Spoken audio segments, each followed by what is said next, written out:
Hey everyone, and welcome to another DIY agent interview. I am thrilled to have Chris Bowers, an award-winning real estate agent and top producer in Arizona, here with us today. Chris has received the prestigious Best of Zillow Premier Agent Badge. He's been ranked as one of the top 1% of realtors in the state. He's got a wealth of business knowledge. He owned his first retail business and operated it at 16.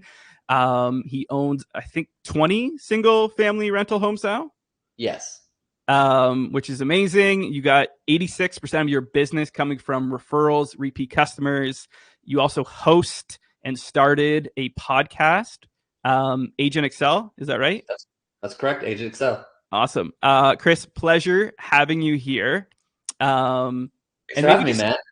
Yeah, maybe just kick it off and just give us, I know I kind of gave you an intro already. Hopefully I did a good enough job. But maybe just tell us a bit more about you and kind of your backstory. Yeah, so got into real estate 17 years ago. So I'm 39 now. So I got into the business when I was 22. Wasn't really, school wasn't my thing, man. So I was a C and D student, sometimes got Fs, and just I had no interest. Thankfully, I had parents who were entrepreneurs, had uber successful companies. So they didn't really care about what I did in high school. They knew I was probably going to be an entrepreneur. So I, about 22, got into real estate, and first year, I think I closed 6 transactions, and it was still, about the same amount that I was making working a whole entire year at my other job. And from there, it just went from, 6 deals a year to 15 to 30 to 40 to 80. 2021, I closed, I think, 157 units. Wow. Last year I closed 106. I changed my business model a little bit, so we actually kept more profits, but I closed less. But so last year I think I ended up with 106 units closed, and here we are. So it's a new year. I feel like as a realtor, you start that new year and you're like, I got to do this again. Completely resets. And you do. So yep, you got to keep signing up and doing it again. Yeah. So sorry, that 106, was that you or was that your team? That's it's through the team and me. So like I'll probably pull off this year 90 of those units. Gotcha. So I still personally produce at a high level. Thankfully, I have a showing partner. So that's really like my model now, just because I do get a lot of referrals. So I have a showing partner that I pay a salary to. So like when I do a buyer consultation, in those consultations, my showing partner's there, and I basically let them know that, once you leave here, I'm going to group text everybody. And when you want to see any properties, just group text. And Nathan, my showing partner, gets all that stuff scheduled. So I'm able to actually handle a lot of buyer clientele without having to actually, show up and show homes every single day. Gotcha. And do you do more buyers or do you cater towards more sellers? Or no, I've always actually been more buyers. So I'm probably, 80-20, if not more, percentage buyers. So that's just always been my business. Gotcha. Probably always will be. Interesting. And do you enjoy that? Because I know everyone's always like sellers. You know what? I've never had any problem with it. I've always thought like, man, could I focus harder on getting more listings? Sure. I've just always had a really good book of business, and 80% of it's probably been buyers. So I've never argued with it. And I think that's why with my showing partner right now, if you kind of think about the buyer, from beginning to close, I mean, 85 to 90% of the legwork is just in the showing of properties. So, I mean, if you really think about it, me getting a buyer doesn't take any more effort than a listing, just with how I have my business structured. And I probably structured it that way just so that I didn't feel like every single day I had to go out and show homes with the amount of buyers that I have. Yeah, that would be intense, doing 90 all by yourself with no assistance. That would just be no time for anything else. And I know you have your other businesses too, so I'm sure you got to kind of balance those two. It's a juggle, but I mean, I have a really good personal life. I don't say this in any way to brag, so please note I'm trying to give anybody who has a limiting belief, I'm just trying to challenge it. But I mean, last year I went on 20 vacations. I have a lot of personal production that I'm doing. It's not actually through a team. So it just shows you that if you have, a boots on the grounds of somebody who can show properties for you, how you can still do a lot of travel, really stay in tune with your family if you have one, go to church if you go to church. Like that's really like my ultimate goal anymore after 17 years in the business is like, how can I have all these priorities in my week and not compromise them because someone wants to see a house? And I think that's really cool if you sit back and think of and say, I feel like I should have other things that I can do in the week outside of work. But then I also feel like that client deserves to see homes during that time. Right. And if you just don't, if you just reconcile that right there and say like, hey, I can do everything I want to do in my week personally and they deserve to look at homes during that time. And if you have the right structure, and especially with like the apps, I don't know if every state has this, but like we have the app Show Annie here in Arizona. And it's in a lot of other states, but I personally don't use it because I have a salaried showing partner. But like if I was an agent right now and, I wanted to still go on date night with my wife and go to church on Sunday, like anytime buyers wanted to see properties during those times, I would just be using that Show Annie. It's like an app like Uber and just put it in there. Someone shows the property for you. And anybody who challenges me on that and says like that won't work for them, I'm like, it will. I had my mom yesterday out looking at properties with my showing partner. So I mean, like it can totally work. That's interesting. When did you switch that model of using a showing partner? Because I'm assuming like most agents I've talked to and dealt with, they're all doing it themselves still. So it was about a year and a half ago. So I kind of had this fork in the road where I had to make some decisions. And I had this conversation with this gentleman. I was actually in Huntington Beach. I remember specifically. And I was at a restaurant. I walked out and I had this call with this guy. His name's Frank Klesitz. And he's someone that a lot of my friends know. And he's just a cool guy to have a conversation with. And he was asking me some questions like, well, what do you want? And I said, I want this. And then I want to travel. And he said, well, what else do you want? I'm like, I want to close 150 transactions. Okay, what else do you want? Well, I want those transactions to go through me just for the profitability standpoint. And then we started having a deeper conversation. He's like, well, why couldn't you have it all?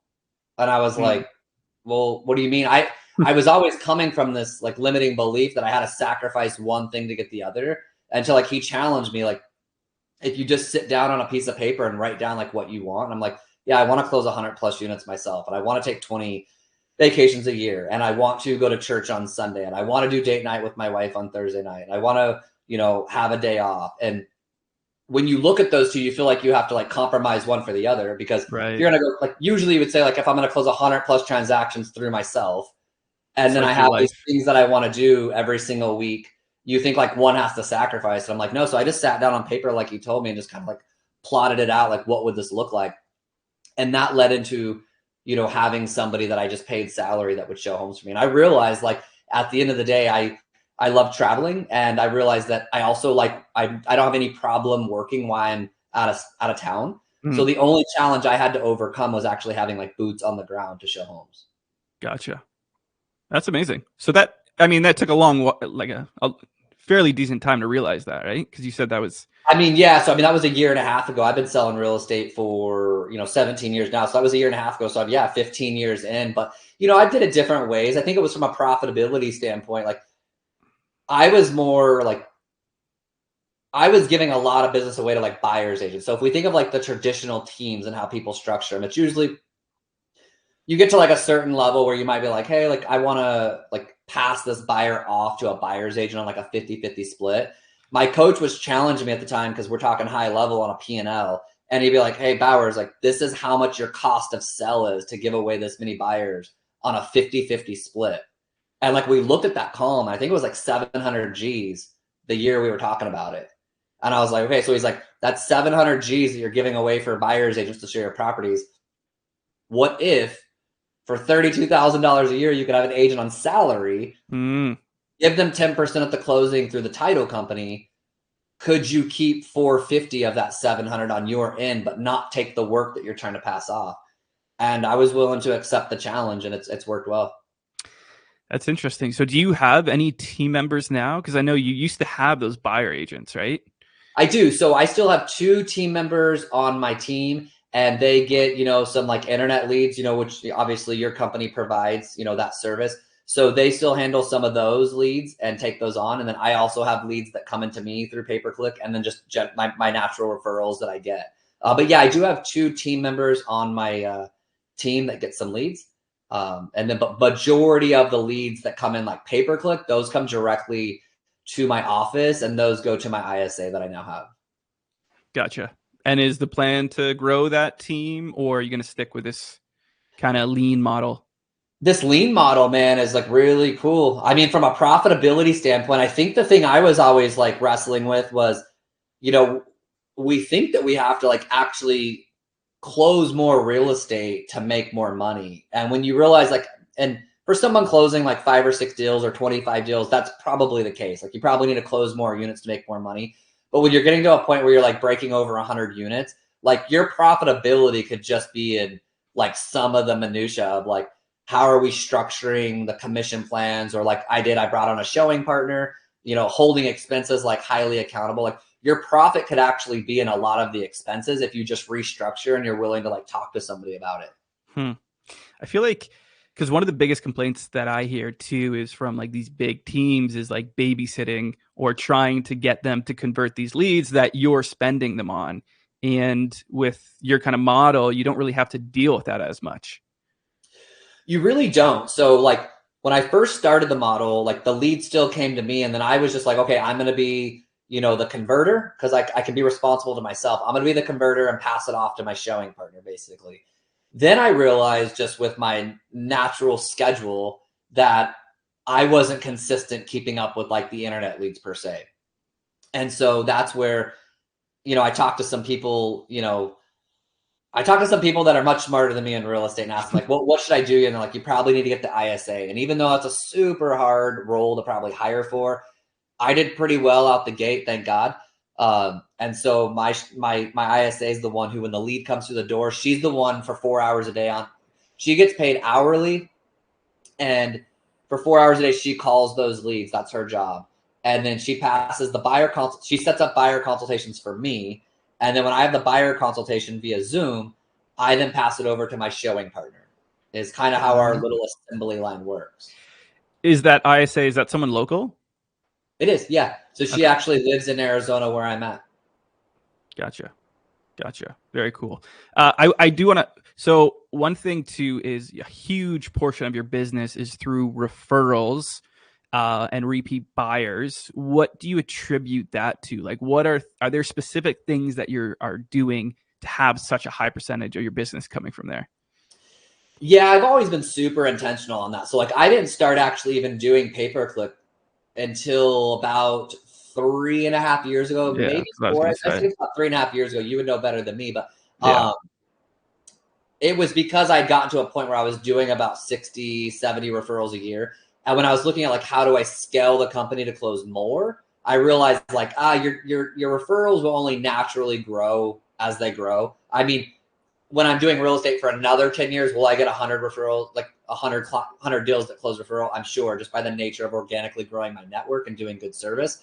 But like at the time, 3 years ago, I was like, okay, if I'm going to be stopped at 60 units a year for my referral, which is a great book of business when you're not paying for leads, what do I do to scale this? And that was, I got Zillow and then I got pay-per-click at the same time. And that's what I decided to grow it. But how I get referrals is super methodical, always has been. So I'm so old school. So I teach a class that's basically build your network, build your net worth. And I have probably anywhere from 4 to 15 agents that come to it. I teach it about twice a month. And I actually have an online boot camp. If anybody wants to go there, it's totally free. Yeah, I grabbed that link after. Yeah, and you can send it out. It's free. They just sign up, and it's like they'll see like the 2.5 hour class that I teach, and then it's like 8 modules that just teaches them how to break that down. But basically, it's just I'm super old school, so I'm a lot of print. So my letters still go out every single year with magnets in it. Postcards go out on the 15th every single month. Starbucks gift cards go out, twice a year. Text messages go out almost every single quarter. So I do have a plan broken down. So it's kind of like I came from the Keller Williams model that was like the 33 touch is what we internally always called that. It was kind of hey, you've got to be able to keep in contact with your past clients and your network consistently for them to refer you business. So if somebody said, Chris, like, what do you do specifically? It's 2 emails that go out every single month just on like what's going on in the market. My assistant in my office, like I do the video, but she edits it and gets it out. And then, so that goes out twice a month videos to everybody. Postcard goes out on the 15th. And that's like there's what we do and all the homes we've sold. And that goes out the 15th of every single month. Once a year, the letter goes out with a magnet. Then we'll do New Year's cards. It's pretty personal, nothing business on it. We'll do settlement statements in January for everybody who closed the last year. We'll mail those and email those. And it's a system. And like I said, I'll include the link that you can put in the show notes. And if people just watch that 2.5 hour class, like it will break it down into more detail than you'd ever want. Because as I started teaching that class, I would have people follow up with me, which is cool. But it was always like, how do you get your logo? And how do you get the postcard done? And how do you get the magnets? And so like, I just made a little boot camp, and it's like, hey, just go there and it's going to teach you everything, all the way down to like who my print shop is and who I use to do my logo. And I've actually had an agent who went to my class and got my whole entire like almost business model up and running in about 10 days. That's amazing. It was just like everything. Like they actually like sent me over, like they took a picture of like the postcard they're sending out. And he just texted me the other day and was like, hey dude, I've gotten like 3 referrals in the last month by doing this. And I'm like, that's awesome, man. That's amazing. So all of that is shown in the bootcamp then? Like that system? Yeah, it's totally in there. So it's AgentXcelBootcamp.com. And when you spell Excel, it's agent, the letter XCEL. So AgentXcelBootcamp.com. And if you go there, it's going to put in your username and password. It's free. And it's like a 2.5 hour class that's pretty detailed. And then it's a like 8-week boot camp, but you can sit there and just digest it all if you want. It's probably like 4 hours. That's amazing. I feel like the biggest thing in what you were saying there is consistency, right? Dude, it's methodical. Like it's like when I say like the 15th of the month, like it's the 15th of the month. Like postcards go out the 15th of the month. There's no exceptions in our office. Like those go out. It's New Year's. It's New Year's cards. It's a settlement statement. It's the letter. Like it's the same letter every single year. It's like, this is how you would refer us business, basically. And it's like, here's the 8 reasons you'd refer us business. Like if you hear a death in the family, divorce, downsizing, upsizing, relocating, like any of these words that you hear were your people. And then a magnet goes into that. I just went to a listing like probably 5 days ago and walked in, past client of mine. And I walked in and like right on their fridge was my magnet. And you're just like, I actually have texted that person probably for the last 4 years after I helped them buy the house and never get a text back from them. Never. Like I never really get a text back from them, but it was super cool to just see when I walked in. I'm like, hey, they never respond to my text messages on just saying hello. But I'm also like, I'm like, they don't owe me a text back, right? Like they're super busy, have kids. Why would they? But it was nice to walk in and like see my magnet. I'm like, people really do keep these, and that's amazing. We get our listings and buyers. How long have you been doing this kind of system? I'm sure it's been refined over years. Since for like 16 years, and it actually hasn't changed really. I'm probably like 8. So probably 16 years I've been doing that. For probably like after the first year I started doing stuff like that, I added things into it probably for 8 or 9 years, but like for the last probably 5, 6, 7, like it's been pretty much, I'm in the same cadence of how we do stuff. Gotcha. But I think probably one of the important things to notice, and then you'll see this if you take the boot camp, but probably the most simplistic thing is I hear from people is they just don't know what to do with like their network, and they don't know like what they're supposed to do. So one, also I should know like home bots go out every single month, right? So that's another thing that's pretty leveraged where they're getting like the value of their home. But one thing that we're consistent is every quarter, there's 4 quarters a year, but every quarter we print off our CRM. Like I physically print off my CRM and I staple it. I divide out how many people are on those pages. These aren't internet leads. I'm talking like past clients, right? I print that off. I divide how many people are on that list by 60, because that's about how many business days are in a quarter. In the top left of that corner, I put a number. And then in the right corner, I'll put what am I doing for these people? And so that sits on my desk. So when I come into my office every day, it's kind of like a highlighter game. So I just look, what's the number that I have to do? And then what am I doing? So like, for example, January 1st, printed it off. I think like it divided out to like 9 people a day, put that in the left corner. And then I put Happy New Year's text over in the right corner. And those are kind of, it can't take the whole quarter to get through, because nothing like, February 20th isn't really a cool date to say Happy New Year. So that's where like I just blitz people. So I'd come into the office and it took me like 5 days to get through all the Happy New Year's. And these aren't Happy New Year's. It's like, hey, Bob and Joanna, I just wanted to wish you a Happy New Year. I hope you have all the success this year, Chris Bowers. And like, I'm going through like individually, but then next quarter. So I like literally got through everybody in the first week of January. So like that's done. Like they're touched that quarter personally by me via text. They'll still get the postcards that, every single month. They'll get the home bots, all the other stuff we're doing. But when the next quarter rolls around, I'll print that off again. Okay. And then I'll probably do like that time I'll probably do against Starbucks gift cards. So I'll go buy probably $2,000 or $3,000 worth of $10 Starbucks gift cards. And that'll say in the right corner of that list, it'll say handwrite Starbucks gift card. And I'll have note cards on my desk and I'll have gift cards on my desk. And I'll go through, and if it says 9 a day, I'll handwrite to people and just handwrite them a card, put a $10 Starbucks gift card. And by the end of the quarter, I've reached out again to the whole entire network. Wow. And then when the third quarter rolls around, it will probably just be a text message and not a happy new year, obviously, because this is now the third quarter. It'll probably just be like, hey, what's up? How you doing? How's the family? How's the house? Like just whoever I'm talking to, I'll just speak their language. But when people are always consistent, like, what do you say to these past clients? I'm like, I think you just like actually like ask them what's up. Like, how are you doing? How are your kids? How's the house? How'd the pool remodel go?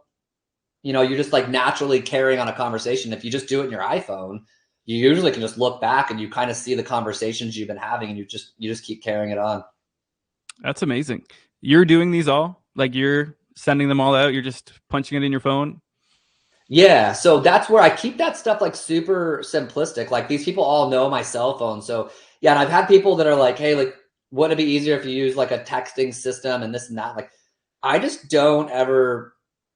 I don't really ever try to think of like leverage when I'm like thinking relationships. I always just go super simple with relationships. And I'm like, and some would ask me like, hey, well, doesn't that take a long time? And I'm like, yeah, but like if that's how you're getting all your business, like that actually is my job now, is like doing that daily and having consultations with people. And then that, if you just consistently do it over time, like that's why I can have like a showing partner that I pay to like go show homes. Cause like my actual job now is doing that stuff with my network, having consultations with people. Nathan can go show the homes. And then when they like a house, I'll have that high level conversation again, which is actually how we're going to structure this offer. But yeah, I personally do that still on a consistent basis. I'd never even think like leveraging that task. Yeah. I feel like that's now an advantage because we're so into automating and finding the easiest route to send it to every referral, the same message, right? Just try to do it in an hour versus going old school and just creating a personal note. It's the old school approach. Like I still have like a copy of like, so for the Happy New Year's, like it was a templated text. Like it would say like, hey, and then like 2 names, right? Exclamation point. Hope you have a great 2023. Like, and then something else. Well, I would still like copy that into the next person's, but then I would just like I would delete certain things out. Like if it was one person, I'd take out the second name. I might just put on the very end something specific to them. So it was still like somewhat like copy and paste. It would just be a little bit personalized to them. But I mean, you're talking, if you have 300 or 400 people, just divide that by 7. We're sending out hundreds of texts a day to our friends, family, and clients. Like we can send out, 30 or 40 texts, like sure. I don't do this anymore because I just don't, but I used to on like Mother's Day, like text all the mothers, Happy Mother's Day. On Father's Day, do the fathers. Yeah. On Christmas, I've been known to like spend 2 hours just wish people like Merry Christmas. That one was probably as I've gotten more like just mature in life, I realized like that Christmas is for me. So like I wish them Merry Christmas like 2 days before. But I actually used to like go to that level of like, hey, I'm gonna spend 2 hours. Like I think it's different when someone gets like a Christmas text message from you on Christmas. Like it's rare. I don't know. It's hard to say that's not personal. No, I think that's a big thing. And I feel like that's such an advantage, is being the personal, right? Like the postcards, all that kind of stuff is easy to do. It's just kind of like sending the personal text or email that you can tell is not just templated. Yeah.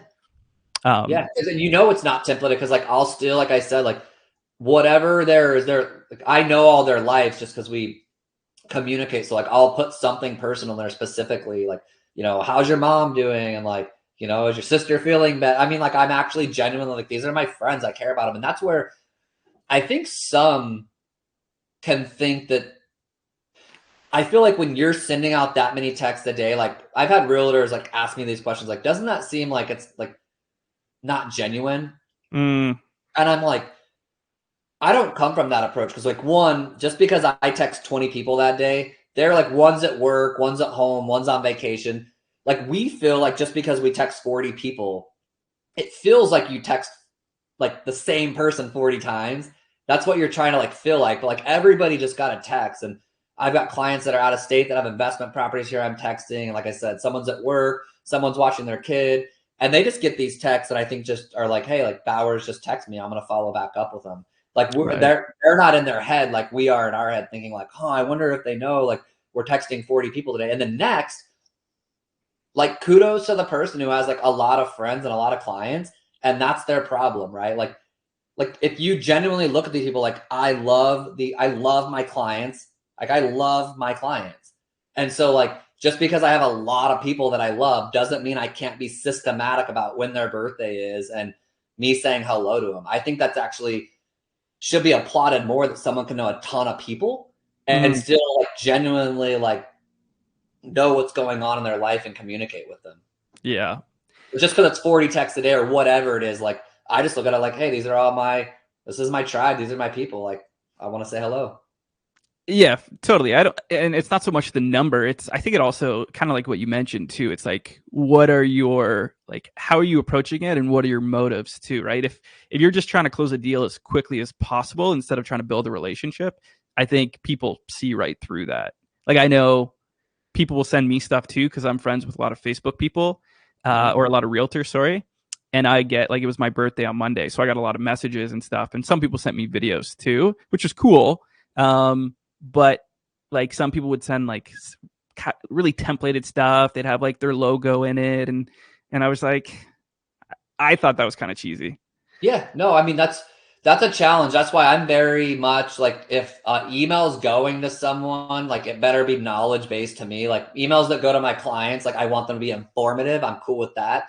But like if I'm texting people, it's usually going to be pretty specific because I'm like, no one loves that. I mean, we all get it. Like Valentine's Day, you get like 90 lenders that email you like, happy Valentine's Day. And you're like, cool, Larry. Like, thank you for wishing me a Valentine's Day. Like that did nothing for our relationship to build it.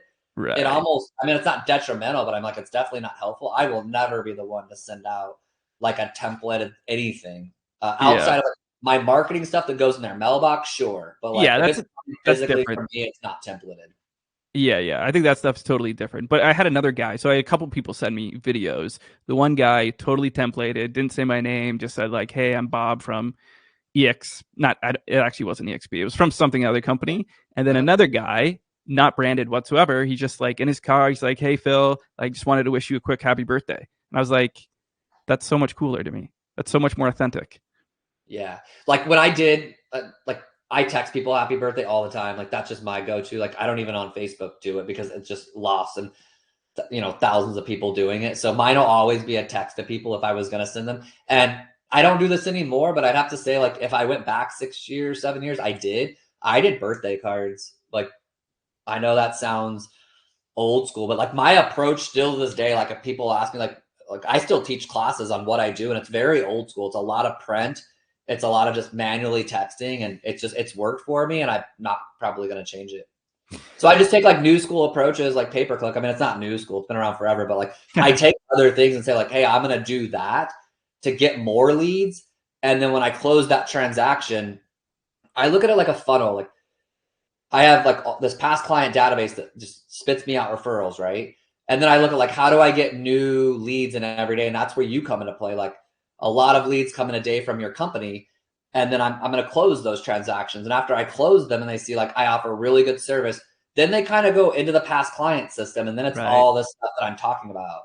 And that's probably like where the ROI is probably so hard of a conversation to have when people ask me pay per click. I just met with an agent who wants to learn pay per click and I gave her your number. And as we were having the ROI conversation, I'm like, I can give you the ROI directly from like, this is what I pay and this is what I make. But I'm telling you, I'm like, but then when they refer me to somebody and then that person refers me to Yeah, I somebody, it's know. unlimited. So I'm like, I almost would focus like, does this make me money, even if it was a little? And the referrals from there on afterwards, like, is where all my profit's going to be made. Yeah, that's 100%. I think, and that's why we always say like pay per click. It's like a snowball effect, right? So even typically like in the first year, it's a little bit slower. Maybe you only get a few deals, but then after that, it kind of builds because the buying cycle is long, and then people will refer you, and then those people will refer you. Obviously, assuming that you're a good agent and have good follow up systems, but the ROI is way bigger than what people like their closing rate.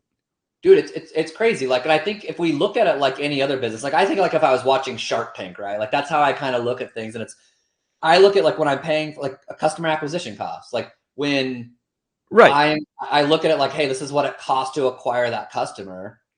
And then me doing good service, now I just got to do these things throughout the year. And if they refer me one person or come back in 6 years and sell it, and I make a $26,000 commission, like it cost me that much to acquire this customer. And then all the referrals and their repeat business, like that's just bonus. Yeah. That's really what you have to break it down to is what is their lifetime value of that. So if you expect to get at least 2 deals or a referral out of it, so 2 deals, find the average, and then that's your cost to acquire a client. Yeah. Like for example, one of my clients, I remember, and this was before I had the ISA. So we're probably going back, 14 months ago. I remember being on my back patio at my house by the pool. Lead came in, called him, talked to him. I've helped that guy buy 14 homes. This is a Google, right? He Google doesn't pay ads for it. Like this is, or and when people are Bingo. like, "How'd you do that?" I'm like, "You call this guy at Asterisk. Here's the number, and then you call this company called Real I Geek. can't Here's their number." I can't guarantee everyone will get that guy. And then people are like, "Well, couldn't you just cut out the middleman, the guy who does like the Asterisk?" And I'm like, yeah, cool. And then go for sell by owner, like have your clients talk about for sell by owners, and just like, do you realize that people do have a high level skill and you should pay them for that? So like that situation, like that's just one person that I called back sitting on my back patio by my pool. And I've closed 14 homes with that guy. And he's like, now like we go to lunch, he's my dear friend. That's And awesome. it's so like crazy to think of that Siva is my like really good friend now. It's like not only did I like help him buy a lot of real estate, but the dude's my friend. We text all the time. And like That's he goes amazing. back to Sri Lanka, his home country. Then we have to use WhatsApp and we text through that, not his Verizon phone. It's like when people ask about paper, I'm like, this is so much more than me than money. Like these are like my friends I'm meeting. Just buying friends. That's all it is. we go to lunch. I genuinely like love this dude. That's awesome. Speaking of pay per click, so just because obviously the DIY is a lot about digital marketing and stuff like that too. So when you started with pay per click, do you remember how much you were spending? Yeah, I think I gave you a $1,500 budget when we started. And I Yeah. think I scaled that. I feel like I scaled that to 3,000 pretty quickly. Yeah, I think you, if I remember correctly, so you went to 1,500, and that was just you, or did you have other people? I can't remember. That's a good question. It was probably just me at the time, man, because like I actually started getting agents when my Zillow account got bigger. Like we have Flex in Arizona. It's like you don't pay for Zillow leads anymore. You actually like Yeah, get that's their cool. leads. Got to convert at a certain level, and you just got to pay them a referral fee. Right. So when that started happening, like in 2020, I got that account. I was one of the few agents that kept that account for a long time. And that's when I had to start like actually bringing team members on, because it was kind of more like how many team members you have is how many leads you'll get. And then I don't have that account anymore, actually, thankfully. And so I haven't had the need to really like have the team members. So when I was doing the 1,500, that was just me. Right. I probably got up to like 3 or 4 Gs while it was just me. Yeah. I think you topped, I think with a team, I think you might have topped off at like 10 grand Yeah, the at highest I one paid at point when you're really 10. Yeah. going. And we're But actually probably going back to that. So that's probably coming across someone in your office's so, email in probably the next week or two. Is we're probably going to go back up to a $10,000 budget. I think it's needed right now in this market. And I'm just kind of like an all-in person on that kind of stuff. But yeah, so but here's the funnier story, Philip, is I think it's the funnier story. It's probably a dumb business decision, but it's the way I've always ran my new love. Like anytime I implement a new leg, this is how I do it. And so I was just getting referrals at the time, and I was probably like 60, 70 referrals a year. And that's when I said, hey, I want to close more transactions, right? I wanted to make more profits so I could buy more investment homes. That's my passion. And so I said, where am I going to get this business? And I said, I could go buy Zillow leads, which I remember still talking to my wife at our old house in the pool. And it was, let's buy some Zillow leads and let's start pay-per-click. And she was just like, okay, like, do you think that's a good idea? Like, just asking me all those logical questions, being my partner. And I went both routes. And so what happened though is like a month after I got this, I was paying for Zillow leads. They transferred that over to like a grandfathered in. Anybody paying now got the leads given to them. But what was cooler was the pay-per-click. So for about 4 or 5 months, leads just came into my Real Geek systems, and I didn't call them.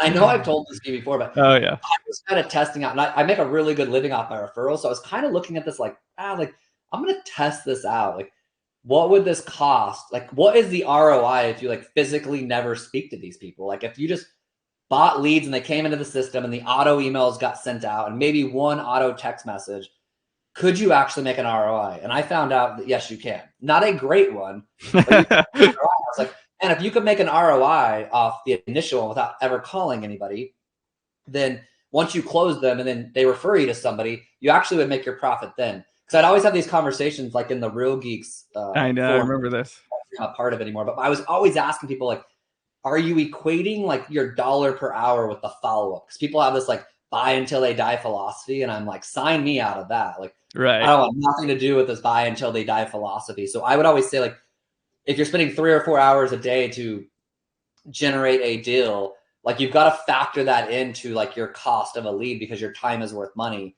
So I was just trying to kind of do a science experiment and investment. Like, how could I get leads coming to the door and just get someone to email me to raise their hand and say, I want to buy. And right. I had enough of those to make a profit. And so that was cool to see. Well, what happened is one day at my old office where I was at, me and one of my buddies there, wasn't on my team. He was just asking me what I'm doing.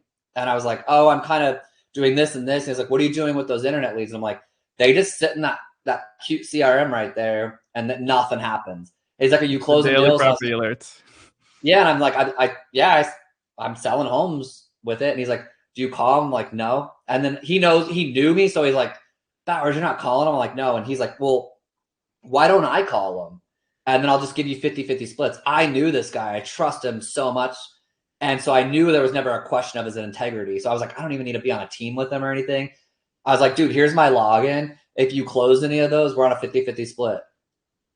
I mean, the check started coming in. I didn't have a team. So I was just like, the check started coming in. I was like, oh shoot. Like I went from like a science project, just an experiment to then like, and it made an ROI. Then it was like, hey, this guy in my office, I was like, just call him.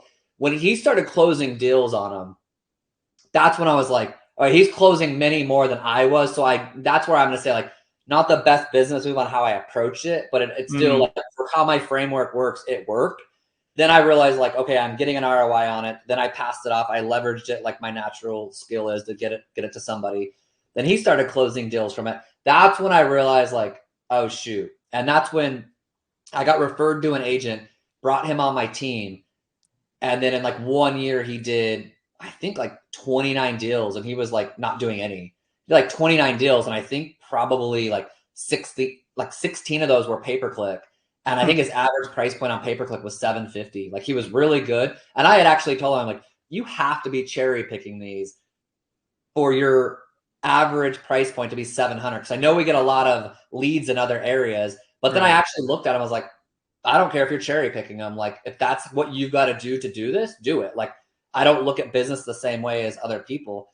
And so when this guy in my office started converting them, that's when I went and I got an actual agent on my team and was like, all right, cool, let's do this. And that was it's really fun to talk about, just like going from this in the pool, like I'm going to buy internet leads, to I make an ROI and never call these people, to, oh, this guy's in my office. I'm like, yeah, log into my account. Here's my username and password. I don't care. And I trusted him, to, okay, that makes more money, to then having an agent that like now does it. And then fast forwarding now having the model where I have an ISA who calls those leads every day because I don't necessarily want to, and then just passes buyer consultations to me. So it's just really cool over 3.5 years how you can just scale this to just, but I think that's also like a mindset. Like I'm also getting ready to start doing expireds, and I had somebody recently like, I mean, do you think you're going to be good at that?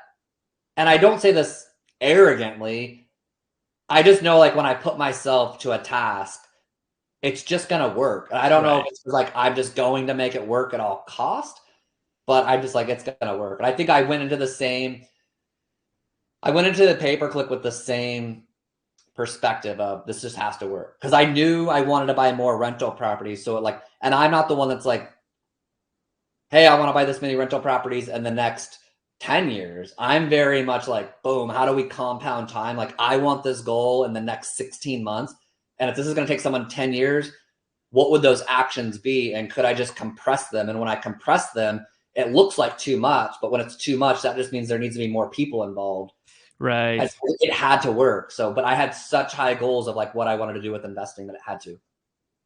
Yeah, it's one of those like goal setting theology or goal setting where it's like you aim so high that you force yourself to do extreme things. And even if you come up short, you're still way better off than setting a goal that's like attainable or somewhat Yeah. attainable. Not to say your other goal wouldn't be attainable, but it, No, it I think makes you you're do right. like much bigger actions. It does because it almost when you have like a high goal like that, you're almost the pressure is real. Like when you have a high goal, you realize like Netflix and chill is kind of out of the equation most nights, and then also it's like Sunday watching football for like 6 hours. I'm not like nothing wrong with it, like but when you have like this goal, like I've got to accomplish all of this year, you really start making like certain things a priority, and that's like I mean there was a 16-month run that I had from 2020 to 2022. Like not only was like 160 units being closed, but there was also I bought 16 properties in like 16 months. Like I was buying out of state a Mm, property every 4 weeks. So like to keep up with the clientele and to keep up with buying out of state and just keeping up with the down payments that needed to buy those. Like I was just on like this mission and you were just a part of that mission. And I'm super thankful for that. Cause like without pay per click, it wouldn't have been as fun of a run. right. A little harder to scale. But when you were because if I'm remembering this correctly, so the guy that you brought on, his follow up, he only did one call, right? Or did Yeah. that change? So that was what he did. So it was like one call, move on. I've always been, and this is something that people like, don't train your agents if you don't want to train them on this. This is kind of like my philosophy is I don't create motivation, I find it. So like I think of like farming when people say like they're going to send postcards into a neighborhood. I'm like, how many are you sending? And they're like, oh, I'm sending 200, but I'm gonna send a lot more out to those 200. I'm like, but if 200, how many of those people are actually even going to sell? And if they sell, how many of those actually don't have an agent? Like your odds are Mm, just so low of winning. Like I just wouldn't go to Vegas and place a bet on that plan. right. But I would say if you went out and mailed out to 3,000 homes or 4,000 homes and didn't do it as much, that you might find somebody by casting the net wider that calls you and then you convert it. I went into the same I went into the pay per click with the same thing. Like, I don't want two leads to come through my door a day and have to have the same conversation with the same unmotivated person, trying to motivate them when they're really unmotivated, and trying to like, and then leaving on the office every day like, oh man, those two people didn't work. I would rather have 12, 15 leads come through the door and just find people who are motivated that say like, yeah, I Right. actually like 2 days ago, I had a lead that my ISA scheduled for me, made notes into my CRM, said, hey, he's coming to Arizona, possibly meeting up with a realtor while he's there. Call him. I called him, had a 30-minute conversation. And right there, like he's coming the 29th. I'll meet him when he's here. My showing partner will show him homes. Like that's a slam dunk right there. Like we didn't Right. have to, but I don't want to call the same unmotivated people for 19 more years and try to get them to buy a house. But I mean, good for your business on buying leads. So, but I guess not really because it's not really on. I'm just paying more for a budget, so it's not like it's in your pocket, right? It's So, true. I You just put in mean, at the Google. end of the day, like it's not like you have any encouragement for like buying or adding more to your Adding budget. more to the budget. Well, we Yes, did like that worked for technically our me, new but that's model not has for everybody. Like some people have people on their team, and it's like call them every day, 3 times a day, blitz them, and if that works for you, cool. Like that's the that's thing. just not my model. Yeah, there's so many different ways to do it, right? You can do it your model. I think your model, I think it worked well though, is because like you have referral business, right? So it's not like you needed this. So it's not like you were looking at it every day and seeing like, oh, I'm spending $50 a day, I'm not getting anything. So you could just wait. Sure. And you were spending like a decent amount. So But just do you think that I mean, I'm gonna ask you, like the question is, I mean, that seems like even like I have a few people who over the last probably 3 weeks, I've had like 2 or 3 people call you and sign up with you. And I've told all of them, I'm like, I think you could probably play the game at a total of probably $1,500 minimum, just because there's like the website you got to rent and you got to pay Philip to like manage it. everything. So I'm like $1,000 budget, and then you got to have the other stuff. So probably $1,500 when I play the game, I would think. But I'm like, I dare you. Like, I dare you just to go out the gate with $3,000 or $4,000 and just place that bet on yourself that you're going to win. And I don't know. I bet you're going to look up and you're going to compound in time and close more deals. Unless I really genuinely still feel that. And I had one guy call you and set up his budget, and he's just starting out the gate with like a $4,000 budget. And I gave him so much props. I'm like, most people start off with $1,500. You went in like kind of like I did. I know I scaled mine pretty quickly, but it's just my process to, like I said, I need more leads to come through my door. I want to find motivation. I do not want to create it. Right. Like, I don't want to have the same conversation with the same person. I'm like, are you sure? Like, I don't have, like, we're not having conversations on interest rates going up or down. I'm just like, because I would sound salesy. Like, what if I tell them it's going to go down and it doesn't? Or I tell them do a 2-1 buy down and the interest rates go up and they can't do something. They can't refinance it. I don't ever want to live with the results of what I said. I'm more of like, hey, I'm really good at what I do. Do you want to buy or sell a house? Yeah. And I actually joke, I think it's relieving for them. I'm like, hey, I actually don't need you to buy or sell a house. Right. Like, I'm totally fine, but I'm really good at what I do. If you want to buy or sell one, I definitely want to help you. My operation's set up at a high level to give you good customer service. But if you don't want to buy or sell a house, I'm totally fine. Right. And I think just getting that pressure People off can see that too, right? Yeah, like getting that pressure off them to know, like, I don't need you to buy one. Just like, if you do want to buy one, I would love to be the realtor that interviewed for the job, and that's it. Right. Yeah, I mean, just go back to your original point. We always say start more than less and try to, like, obviously you have to be comfortable with, you're not going to mortgage your house on it, but like go as much as you can, because like you said, you can find motivation a lot quicker. And it is like, it's a numbers game at the end of the day, right? And I know you're big into that too. And you were kind of like figuring out your conversion rate, and you had it down to like a science where you needed X number of leads in order to get a conversion. Yeah. So yeah, definitely start with more than a smaller budget. I would agree. But tell me about your podcast. So the AgentXcel podcast. So if you go into Spotify, Apple, probably anywhere, if you put in AgentXcel, and once again, it's Agent, the letter XCEL. So if you put in AgentXcel or Chris Bowers, you'll find it.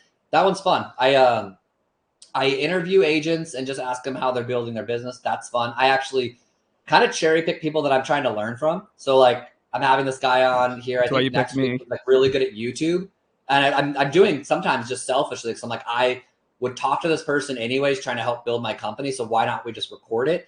And I've been more and more doing like solo shows. I'm starting to realize that that's probably more my path that I like to do. One, because I just rely on myself to show up and do the show. And then two, I just, as anyone can see here, like I naturally just can talk. And so it's fun. Like today I recorded a podcast on my showing partner model. And if you don't want to pay a salary, like we have that app here in Arizona, like just like an Uber or a Lyft called Showami. And I just told them like all the ways that I would utilize this if I had to go back 6 years ago to not trade my health or family or anything else to make a profit. But yeah, my podcast it's just kind of a passion, man. I bought a microphone one day and started talking. Some people started listening, and it's fun. That's awesome. It's been going on for a few months now, right? I think almost a year, man. Oh yeah. Yeah, you were one of the guests on there. If anybody wants to listen to how to get their pay-per-click started, but yeah, I think it's been almost a year. Awesome. It's got a good following now. So I mean, I think it's fun for agents to reach out and say that. Like, what's crazy, dude, is I have clients that'll text me and be like, "That was a good show." I'm like, why are you? Like, I have two specifically that text me all the time, and one's like, "Oh, I just listened to this show on my run today." And I was like, that is super interesting that you would care. Yeah, yeah. But I think they're just proud of you. I mean, I guess if you do any on like real estate investing, that might be interesting for anybody. Yeah. Yeah. Um, These are like how to build a real estate company. So I think it could be pretty dry if you're not in real yeah, estate, yeah. but I don't get to choose what they listen to. So, when did you start? Like, so you've got like, when did it start gaining some traction? Do you know what? Probably after the first probably 3 months, and I haven't even logged into the account probably 6 months and even looked at listeners. That, Okay. do you know why I did that? Because the first few months I would go in there and look, and somebody told me who has a really successful podcast. I'm friends with them, and he's like, I remember when the show first started. I mean, it was like talking to a room, right? But this person messaged me and said, "Hey, like, would you show up to a room if you had like 400 people every week listening?" And I was like, "Yeah." And he's like, "Treat it like that." So he kind of gave me my framework starting out of like if people 400, 500 people showed up out the gate to listen to you and came every week, that's pretty good numbers. But then I stopped looking, and I don't even have my assistant look because I don't care. Okay. I like genuinely don't care. It's the same as like I post a lot of stuff on my social media that I don't get likes, and I honestly like I don't care. Like I have the account for me, and it serves my creative spot that I need. I make a good income doing what I do. This is Hmm. more of like I'm already naturally, I like to speak, I like to teach, I like to get a creative outlet out, and this is it. So I stopped looking because I'm like, I don't even want to know, because I'm like, whether it has 4,000 people that listen a week or it's still back to like 800 like when it started, whatever. Like I'm doing this for me and people are listening, and I hope that helps them. Yeah. And the second I start looking at the numbers, I don't know, it's Get going to turn caught into up like in a it. business, and Yeah, that's eh. fair. That's fair. Well, good on you for doing it over a year. I know it can take a while to gain traction and just being consistent, right? I think with most things, it takes a while. I know I'm going to start trying to get into YouTube more now too. So we'll see how that Yeah, goes. but it's been fun. Like, I mean, with EXP, I mean, I think I've been with EXP for a year, and I've had 17 people join up with me there that I'm helping build their Nice. businesses that aren't on my team. And I mean, that's through doing stuff like that and teaching. So it just kind of follows in my whole entire plan of what I'm doing. Awesome. So you obviously very successful. What is some advice you would give to someone who maybe is just starting out or who wants to be the level you are, but is just more kind of in the beginning stages? Yeah, I think what I would recommend is this has been my thing is there's goal setting and then there's daily activities. And I think where a lot of people go wrong is, and this is my opinion, is they make a goal, right? So they sit down and they write down like, hey, I want to close 30 homes this year, 24 homes, whatever. They kind of write down that goal. And what's interesting about our body and our brain is we can write down a goal in that hour while we're planning, and it feels good. You almost feel Mm. like you accomplished it, and you're just like, dang, like that's a like, but that Yeah. doesn't do anything for like the pocketbook. But it does, like when you're drinking coffee and you're sitting down and you're making your plans for the year. It feels good to write it down, almost as if like it was done. Yeah. Yeah. You And feel what motivated. I would recommend to people is like when you write down a goal, like let's just say it was I'm going to close 24 homes this year.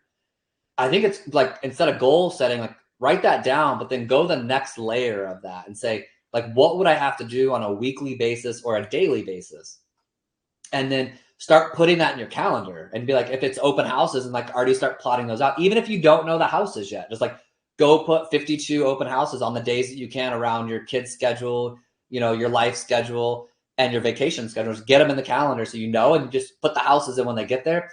And if you can't do one on those weeks, fine, that's all good. If it's, hey, I got to call pay-per-click leads for 1 hour a day, like get that in your calendar. And so I think like a lot of people, they sit down and they goal plan and they get excited about it, but they don't go to the next layer. It would be the same as if it was like, hey, I'm going to lose 15 pounds. And you sit there and you're like, that feels good.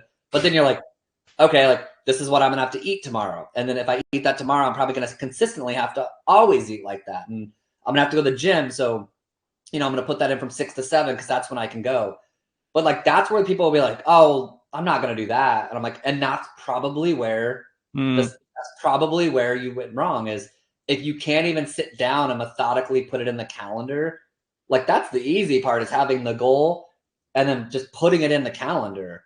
But like if you couldn't go from like the goal exciting you to putting out what you need to do on a daily and weekly basis to accomplish it, I mean, I'm pretty darn sure that you're not just going to, like, if that was hard to put in your calendar, I doubt when you get into that week on week 42 of the year that you're actually going to be doing what you wrote down on your goal. Right. So I say, like, make the goal, break down what you'd have to do, actually get it in your calendar. And then my buddy said last week, we were in a mastermind, and he said, there's those that know how to put things in the calendar, but I recommend that you also have to learn how to follow your calendar. And I mean, I'll raise my hand first on that one. Is I was like, that is true. It's make a goal, put everything in your calendar, and then follow that calendar, and be willing to look at that and say, do I really think that I'm actually going to do that with the life that I have? With the already all the priorities that you have, do I think that I can do that? And if you can't while you're sitting in your backyard by your pool, if you can't see that happening in the most easiest of moments, when the days start coming, it's definitely not going to get accomplished. So to answer that very directly, I think that if I had to tell anybody what to do, it's make goal, write stuff in your calendar, and then just wake up and actually honor those commitments with yourself and do them. But much easier said than done, my friend. Oh, it is for sure. And I want to take that one further. So if you were starting over, what's that one action you would put in your calendar? You know, I would probably lean towards, like, if someone tells me, like, hey, I don't have a lot of money to spend, I'm like, there are a lot of open houses that can be going down. Like, I built a pretty good book of business on open houses, and people want to say, like, I had an open house and no one came through. And I'm like, but I don't meet a lot of people who said I had 52 open houses this year and didn't close like 12 transactions. Gotcha. Right. So it's something, once again, it's scale. It's, if you do an open house every 3 weeks, it's only so many a year, probably not great. But if you do 2 a week and do that all year and you made $180,000 doing it, that's a pretty good book of business. I'd probably recommend for the people who don't have, or said I don't have a lot of funds, open houses. I think now with homes sitting on the market longer, they're much easier to do. Mm-hmm. And I would say up your budget to a higher. If you're a $1,500 a person and you're making an ROI, I challenge you just to go to that like 3,000 or 4,000. Just test it for 1 month. You're not signing any year commitments. Test it out for a month, see what you can accomplish, place the bet on yourself. And I think that's probably what I would say. Awesome. Just to go back to your little about the calendar thing. Yeah. Like the consistently thing. So I'm one of those persons too. I would put in my calendar. I would never do it. I actually found this app, Habit Share.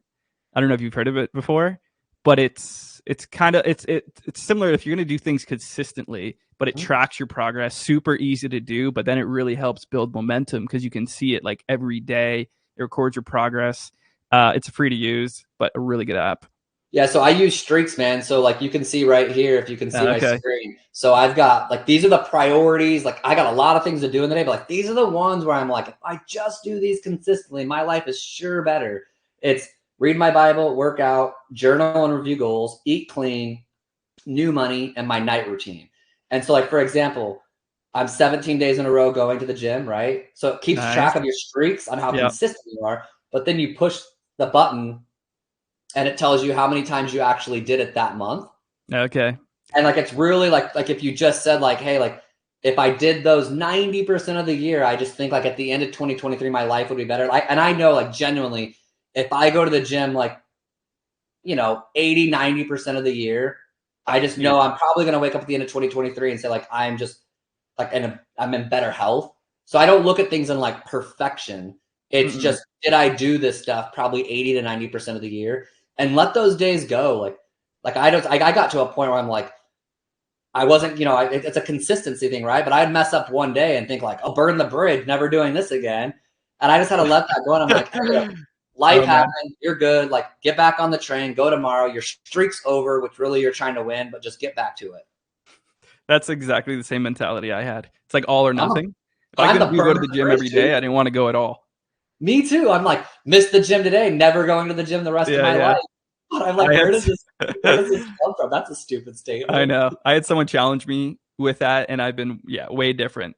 Like, cool. And it's now been way more consistent too. Yeah, I agree. But any so it's 3:00 or just past 3 Eastern time. I know it's probably 1:00 your time. Any kind of final thoughts you want to leave before we let you go? Just my last thing I'm going to leave y'all with is just, and this is probably not what people thought, is just figure out how to get your expenses at home low so that the money that you make in your business, you can actually like put money away and start doing some investing. That's probably been the thing that I'm most proud of in my life, is just I have no debt outside of my mortgages. And, you know, I have a lot of passive income that comes from my rental properties, but there were years where I could have lived like a much cooler lifestyle, right? I could have had like a lot of cool things, and I wasn't willing to do it because I'm like, my house is good, my cars are good. Yes, did I want cooler things? Sure, like anybody else. But I just stopped myself at a certain point. I'm like, this is a pretty good life I got. Mm-hmm. Any excess money that I'm going to make, it's got to go into investing. So if somebody's making a really good income, I'd say figure out how to like live a lower lifestyle and invest a lot. If you're not making a good income, figure out how to cut your expenses and make more income. But like, I'm just really on this, like trying to help everybody with this whole like budgeting of their personal finances, how to get out of debt. Because if you can just get your money under control, there's just like something about life that just gets so much simpler when you don't have the stress of money in your life. Yeah, freedom. Like if you can just figure that out right there and like focus energy on that, and then get some investments that spit you off passive income, and then get to a point where that passive income actually exceeds what you need in a month to live. I mean, you start getting to this more like sleep easy mentality. And probably more important is like how much you can actually give to people that are in need, because you actually have enough for yourself that you can go give it away.